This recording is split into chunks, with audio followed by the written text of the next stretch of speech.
Dribbling. It looks simple, right? Just stay under the ball and flick it when someone gets close. Yeah, it's not quite as simple as that. And I know, you'll always hear me preaching about possession play and how important it is at the higher ranks. And when I look at the lower ranks, there seem to be some common issues that prevent your dribbling plays from really popping off. So here's how to clear up those issues, along with some of my sweet tips and tricks, as well as some training methods and a training pack I made just for this video. And y'all can use all of this to dribble better. Let's hop into it. Okay, right out of the gates, catching the ball is the biggest problem. I see so many players, even at the higher ranks, that have poor catches and they can never get the ball under control. Sure, they're under the ball, but it's bouncing like crazy, moving all around, and then a ball chaser tackles the ball away, or they get a really bad flick. It all starts with that bad catch, and I can't really blame players with poor catches because it requires a certain understanding of how hitboxes function in Rocket League. Essentially, whenever you catch the ball, you want it to land on one of the corners of your hitbox. Usually this is somewhere on the front to diagonal front of your hitbox, because you can transition right from that to the center of your hitbox easiest.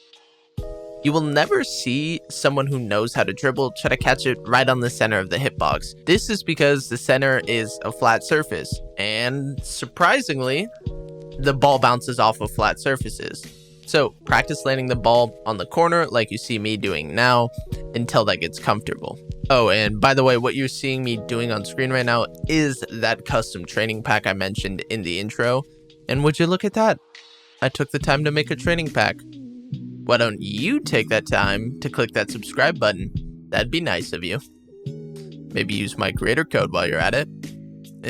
That might be too much. I promise I will spend the money poorly. Anyway, on top of all this, a little drill I do in free play to practice my catches is just driving around, popping and catching the ball. Once it gets under my control, I drop it down and start over.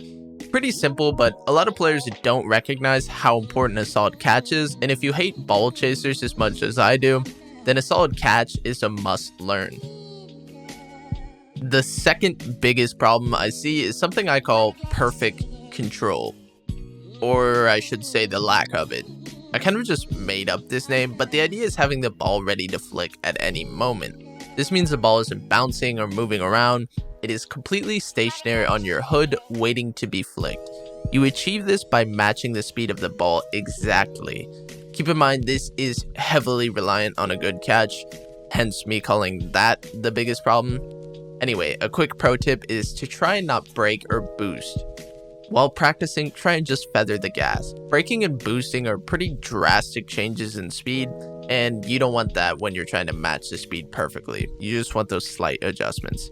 Not saying that this is a law you have to follow. Obviously, you'll need to brake and boost at certain times, but if you do, just use it sparingly. Now, perfect control is really just the start. The next way to take your dribbling to the next level is by practicing turning with the ball. It sounds simple, but it's much more difficult to defend a dribble play when the player is moving around side to side unpredictably. Think of defending a player coming just straight at you versus a player constantly switching angles and sides on you. Of course, you want to maintain that perfect control while you are turning so that you are always in contact with the ball and can flick it at any moment.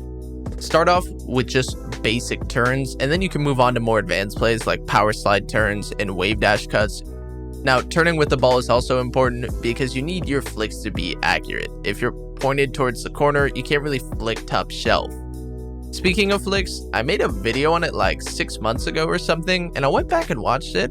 I gotta say, not too bad. Sure, I'm cringe as fuck and the editing is shit, but the knowledge is there. So, if you want to learn all the different types of flicks, that video is still solid and you can click that card up in the corner there. Back to dribbling. There are 2 drills that helped me learn perfect control and turning the ball. The first was to practice in slow motion. I use Bacchus mod for this, which is unfortunately PC and Steam only. If you're not on Steam, you need to use a mutator in a custom match. Slow motion makes it very easy to match the speed of the ball and can give you a taste of how to do it perfectly. Actually, now that I think of it, playing in slow motion kind of helps with all of it. Catches, perfect control, flicks, etc. Really highly recommend it. The second method was dribbling workshops. Of course, also Steam only, sorry. But you can always practice in Pillars or free play, no problem. And you might be surprised by this last one, but the best place to practice is to try it out in-game. So maybe actually finish your 1v1 placements this season. Yeah, you probably won't. Anyway, it's going to take a while for you to get used to perfect control because it does require so many slight adjustments, but trust me, it's so satisfying once you have that perfect control over the ball and can just flick ball chasers all day. Although not as common of an issue, I see lower ranks struggling with popping the ball for some reason, and obviously if you can't pop the ball, then you won't set up any dribble plays. Now, most players can do this basic pop with the ball rolling at them like this, but I see a lot of players struggling whenever the ball is rolling away from them. This is because the basic pop just doesn't work anymore, so practice using the side of your hitbox to pop the ball up like this. Take it even a step further and use a little e-brake to make the pops a little cleaner and faster. Mess around in free play and you'll see what I'm talking about. So yeah, pretty basic, but I felt I had to cover it real quick. Now, the final big issue I see is just game awareness. Whether this is booming the ball down the field when you have a lot of space, or dribbling the ball and getting completely surprised by an early challenge. Too many players aren't aware of their surroundings. A couple of quick tips to help you out. Flick your right stick to keep track of players. Raise nameplate scale to help see those players. Turn off ball cam quickly to check for players. The final big tip is to understand your opponent's playstyle. If the opponent challenges early every time, then just flick right away. Or you could understand the game mode you're playing. If you're in 3v3, you should know you don't have a lot of time to make a play and should probably flick immediately most of the time. This is why the best practice is to just try it out in game. I can give you all the tips and training methods in the world, but trying it out for yourself in game is the fastest way to learn. And again, the game mode with the most space is 1v1.